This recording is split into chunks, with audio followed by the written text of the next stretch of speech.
আমি বারবার যেটাতে সবসময় বলি যে আপনারা যখন সেটে এসে কথা বলেন তখন খুব ভালো ভালো কথা বলি আমরা যখন আনুষ্ঠানিক বৈঠক করি, আমি কিন্তু এই আনুষ্ঠানিক বৈঠকের বিপক্ষে। আমরা গেলাম, ক্যামেরা বসে থাকলো, আমরা সুন্দর সুন্দর, কালকে সব শেষের শেষ কথা কি সবাই বলছে যে স্যার আপনাকে থাকতে হবে, আপনাকে সমাধান করতে হবে, আপনাকে থাকতে হবে। তাহলে দেখেন, যিনি পারছেন না, যিনি বলছেন আমি পারছি না, যে নুরুল হক নুরু বললো যে উনি 9 মাসে পারেন না, 18 মাসে পারবেন না, উনি তো বলছেন আমি পারছি না, সুতরাং আমাকে বিদায় দেন। ঠিক আছে, আপনারা যাই পারবেন তাকে বসান। কথাগুলো কিন্তু একদম খোলামেলা কথা। এখন প্রশ্ন হচ্ছে, আমাকে যদি আপনি বঙ্গোপসাগরে ছেড়ে দিয়ে বলেন 7 রান, আমি বললাম আমি পারছি না, আপনারা বলছেন পারতে হবে।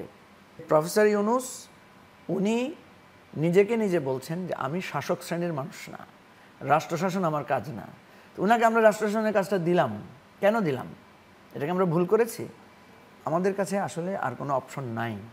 আমরা আরেকটা লোক যে আমাদের কাছে গ্রহণযোগ্য, ধরেন আমি হাইপোথেটিক্যালি বললাম, প্রফেসর ইউনূস সেদিন যদি সত্যি সত্যি পদত্যাগ করতেন, বা উনি এখনও পদত্যাগের মোডে আছেন, কিন্তু যদি উনি ব্যাক করেন, তাহলে আমরা ঠিক করতে পারবো কিনা, আমরা রাজনৈতিক দলগুলো এখন সবাই মিলে ঠিক করতে পারবো কিনা যে আমাদের মধ্যে অমুক করবেন। দেখেন, এই যে আপনি বলছেন আমাদের ঐক্যের প্রতীক কিন্তু সেনাবাহিনী, হ্যাঁ, এবং আপনি দেখেছেন যখন বিপর্যয় হয়েছে সেনা প্রধান ডাক দিয়েছে, সকল রাজনৈতিক দলের সেখানে গিয়ে উপস্থিত হয়েছে। আমরা দুজন জেলখানায় ছিলাম মনে হয়, এই জন্য আমরা বাদ গিয়েছি, নাহলে হয়তো আমরাও সেখানে থাকতাম।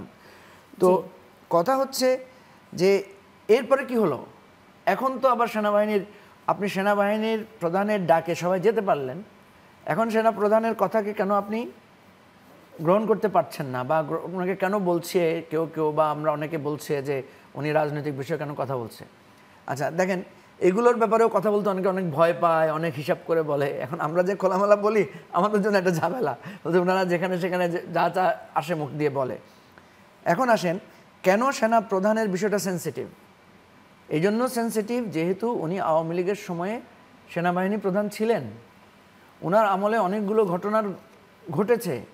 তো এই প্রসঙ্গগুলো তো এসে যায়, এগুলো তো আপনি ওভারলুক করতে পারবেন না। আপনি যখন এখন এখানে কিছু একটা কথা বলবেন, তখন আপনাকে তো আপনার অতীতের প্রসঙ্গ নিয়ে মানুষ প্রশ্ন করবে।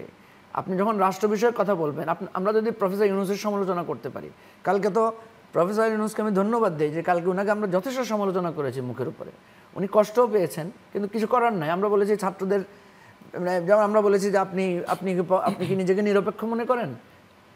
আমাদের মধ্যে একজনে বলেছে যে আপনি তো ছাত্রদেরকে বেশি গুরুত্ব দিচ্ছেন, এনসিপির মতো একটা দলকে আপনি প্রায়োরিটি দিচ্ছেন অনেক বেশি, অন্য দলকে কম দিচ্ছেন। তো এটা কি প্রফেসর ইউনূসের সামনে মুখের উপর বলেছি না যে আপনার নিরপেক্ষতা ক্ষুণ্ণ হচ্ছে?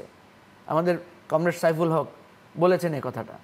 এইভাবে আমরা পার্সোনালি অনেকগুলো কথা ওনাকে বলেছি, যে আপনাকে বলেছিলাম যে আপনি একটা টিম করেন রাজনৈতিক দলগুলোর সাথে কোঅর্ডিনেশনের জন্য, আপনি করেন নাই। আপনি ছাত্রদের ঐক্য রক্ষা করার চেষ্টা করার কথা ছিল, সেটাও করেন নাই। আজকে যে ছাত্ররা বিচ্ছিন্ন বিক্ষিপ্ত হয়ে গেছে, প্রাইভেট ইউনিভার্সিটি, আপনার পাবলিক ইউনিভার্সিটি, মাদ্রাসা, জেএনজি, স্কুল, কলেজ, সবাই মিলে তো এই আন্দোলনটা সফল করেছে। কিন্তু প্রফেসর ইউনূস এটা করেন না, যে সবাইকে উনি একটা ঐক্যের মধ্যে রাখবেন,